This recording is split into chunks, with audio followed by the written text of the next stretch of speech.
Ellie. Hi there, I'm Sierra. Hi, I'm Lindsay. Hi, I'm Joelle. Hi, I'm Audrey. I'm Allie.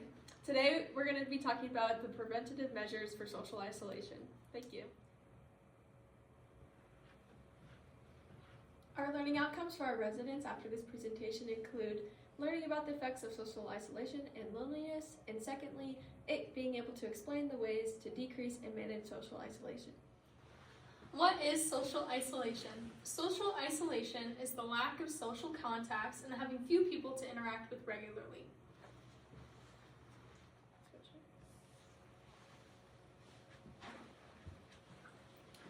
We're going to also be going into some examples of social isolation and effects of loneliness.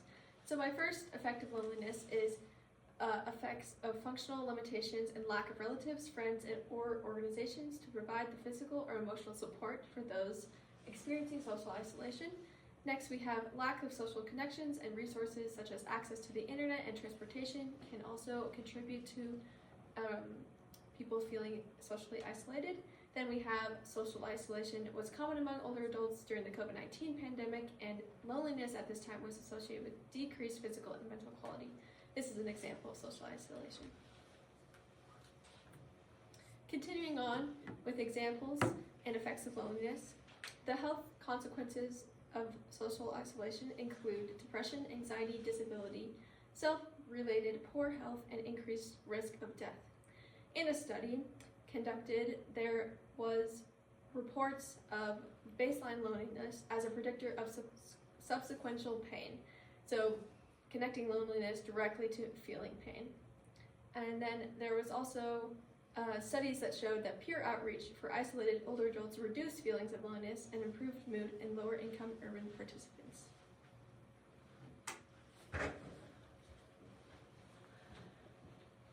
Now, you might be asking yourself, why did we choose this topic? Well, at Touchmark, we observed that many residents seemed lonely. They had few or no visitors at all. And residents frequently voiced that they felt isolated or forgotten by loved ones. Why does it matter? You might be asking yourself. Well, let me tell you, okay?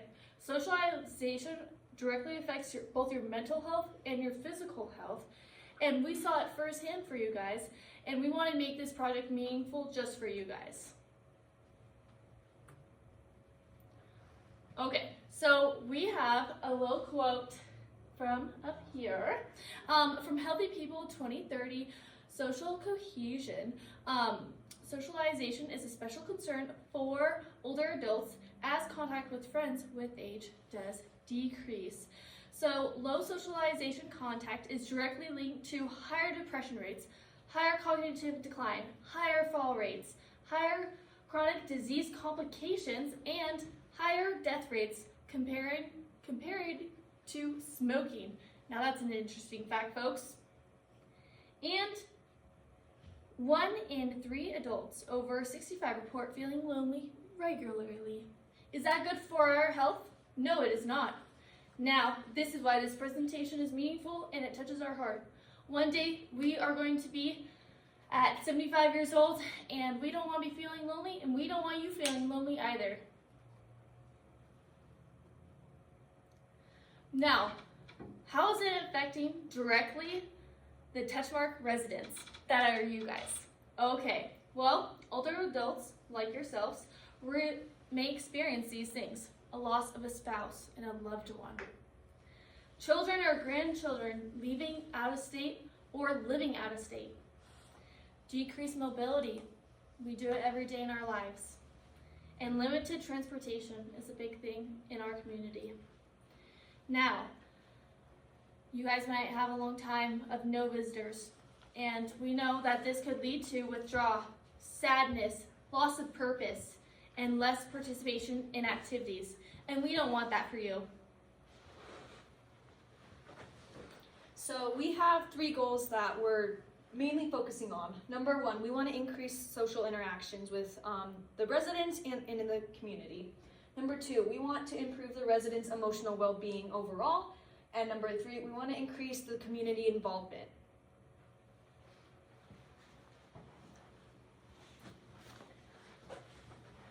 All right, preventing social isolation. There's a lot of different things that the Touchmark community can do to prevent social isolation. You just gotta get out there. So first of all, we have find a new activity or restart an old hobby. This could be anything. This could be painting. This could be puzzles, getting out with friends, finding a club. We have consider adopting a pet if you love animals, whether they're furry or you want maybe like a lizard. I don't know, but there's so many different like pets that are looking for adoption right now. So that could be an option as well. Stay physically active. There's tons of walking clubs and there's tons of communities that would go outside and would love for you to join them. Volunteer at a place that interests you.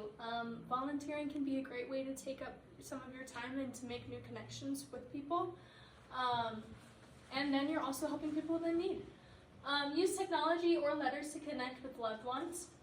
So like using like FaceTime, Skype, video calls, phone calls, or even just a good old-fashioned letter and sending a postcard or them sending a postcard to you could make wonders in making sure that your connections stay intact. Find a faith-based organization to act involved. If you are somebody that has a strong faith or would like to get into a faith organization, there are tons of diverse different areas and organizations around Helena that can help you. All right, so what we want to propose is that we want to make this program, which could be a Connect and a Visit Day. So once a month at Touchmark, we would have local high school students come in. And this could be anybody from athletes, National Honor Society, Key Club, Student Council, or any other student leaders that would like to come and help. Students and residents could be paired for conversation, games, sharing stories, music, crafts, or any other conversations that they would like. This can encourage connections, and it's going to create an atmosphere similar to Homecoming Week, but for these residents here at Touchmark. All right. So health benefits for older adults. So it can decrease depression and loneliness. It's going to increase meaning and purpose and joy. Increase cognitive stimulation, and then it's going to decrease risks for social isolation. There are health benefits for students. It helps the student build empathy for the patients, just more for the older adults, for you guys, and helps the students fulfill that community service hours that they need. It helps the students get to know the older generation on a deeper level and get to know more about them and also about their stories and their history.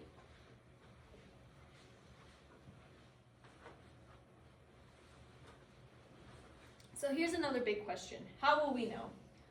There's lots of ways that we can figure out how the residents at Touchmark will react to this. It's really important that we focus on the residents and how they like the activity and if they enjoyed themselves doing it. But also by getting them out of their rooms to socialize with other people, we can help their overall mental health. So like we could be asking the residents, one, if they're interested in even joining this program to kind of interact with the high school students. We also are wanting to keep track of how the residents are reacting to it, also how many choose to participate. And lastly, we would talk with the residents afterwards to see how they felt and get any feedback on how it went.